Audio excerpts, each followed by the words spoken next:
Hi everybody, good morning. Just first of all, before I start, just want to acknowledge a few things in this process. The process never goes exactly how you think it's going to go, but Eeli's agent, Jay Grossman, who's here today, played a big part in this. Yari Curry, who's a Hall of Famer in the NHL and was your boss up until a couple days ago, was very helpful in this situation. We had immigration, we had contracts. The good news is it's all done. Eeli is here for us. You saw him on the ice today, and he's ready to play whenever the coaches choose to play him. Last year at the 30th pick in the draft, we were very surprised that he was there. I know that's the cliche of all cliches, but I think it's proven out that Eeli should have gone a lot earlier in the draft. We're looking for an offensive player, one that could score some goals, and it certainly appears on the surface that we found that out. Just a few statistics that I wrote down here, which are unbelievable to me, is that this year he recorded 36 points in 49 games, the most in a season by a teenager in the KHL.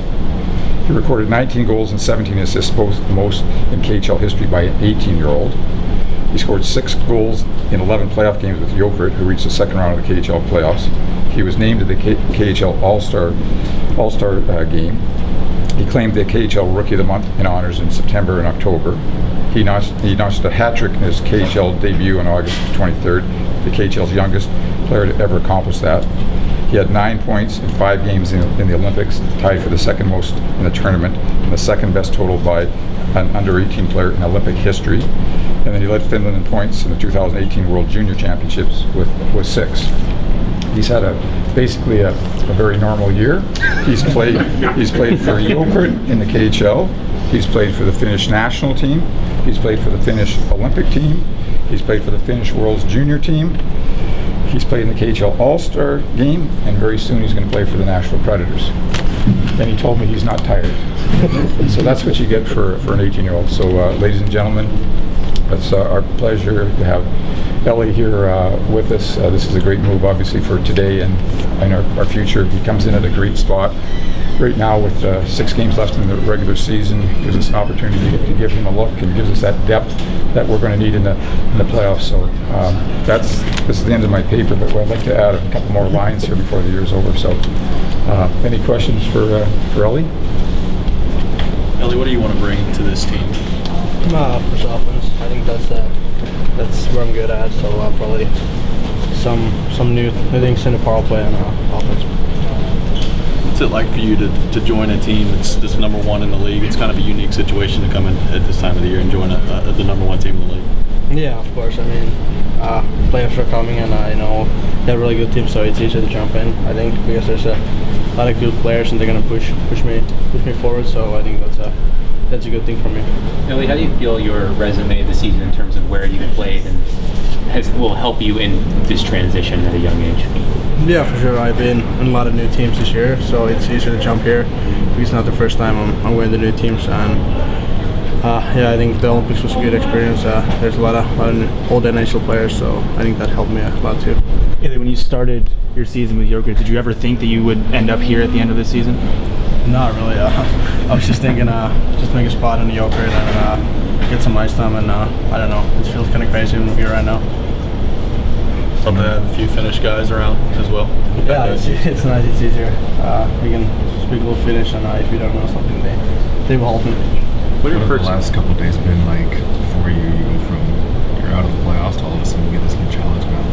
Yeah, it's been great. Yeah, I mean, all the immigration things in back Helsinki, all packing, all that stuff, and it's a good bunch on the team. And so it was tough, but I feel good being here right now, and I'm excited to be here. Can you quantify the experience that Jokerit gave you this year, like being able to play in the KHL and have a full season under your belt?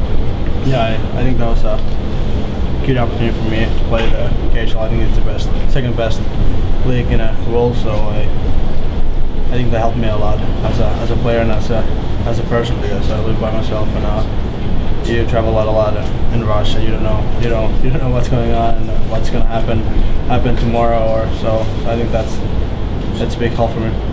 Now you're ready for overtime games. Yeah, for sure. What reasonable expectations do you place on yourself these 6 games that you may be able to play in and in the playoffs in your first season in the NHL? I don't know, just to get a chance, and think just to play my game. I don't know. I don't think I need to bring anything else. Just what I got. What Pete was talking about, that longest game ever. What was just the grind like for 5 overtimes? And yeah, I mean that was the craziest game. I don't know. It ended like 2 o'clock in the morning, so I was kind of tired. I ate like 3 pizzas through the game, and I don't know. It was just a mess. Yeah, it was nice to get him here. It was a long day yesterday. Didn't get in until probably early this morning, and really not on much sleep right now. But it's nice to get him here and get him acclimated to our group. Have a rough idea of when he might play? Well, not tonight. I mean, he just, like I said, he just through everything I think that he's been through between a season ending and playoffs ending, which is always disappointing, and getting released from one club and working towards another club, and flights and immigrations and everything else, and delays in flights. He's had a lot on his plate. I think the best scenario would be for him to just come in and get acclimated, take in a practice, watch the game tonight, understand the building and our fans, and just get used to that atmosphere a little bit. And, certainly the players, and systematically, and again a chance to watch a game tonight. So there's after that, and once he's rested, there's really nothing from preventing him going into the lineup. In the short term, for practices and maybe first couple of games, what are your expectations? Maybe not from a statistics standpoint, but just overall for him. Again, this is the National Hockey League. It's the greatest league in the world with the greatest players in the world. But everything that we've seen from him this year, especially the way he's played in the KHL, the numbers that he's produced in the KHL, the Olympics that he played. I watched a lot of the Olympic games and just found him to be a really smart two-way player inside of that environment, which is still a good environment. To the way he just finished the playoffs, which everything gets ramped up in playoffs, and I'm sure it gets ramped up in the KHL playoffs as well. He was terrific. Just a real smart player.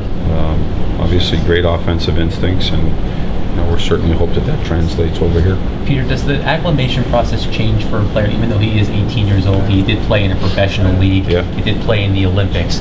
Does that change how that process works for a player who's still a teenager, but one who has professional experience? I think so. I think what you're asking is, does he seem like he's a little bit further along than maybe that somebody that is taking on a first type of environment, coming from college, or a young player coming from college, or a draft pick that maybe hasn't been exposed to as much as he has. But like I said, from what we've watched of him in the games that he played, he looked like he was right in place at his age and with his experience. So again, we hope that translates here. We think it will. Coach, 100 consecutive sellouts tonight. Yeah. 4 seasons for you here. What would you say your thoughts are when you hear 100 consecutive sellouts? I think first and foremost, I want to thank the fans, because our building is, I know everybody says this, right? We got the best building in the NHL, but I truly think that we do. People who come here and experience it, whether you're a Predators fan or it's your first hockey game that you've ever attended, or from out of town. It's just a great atmosphere. We've done a lot of winning, and I think that's helped, a lot of home winning.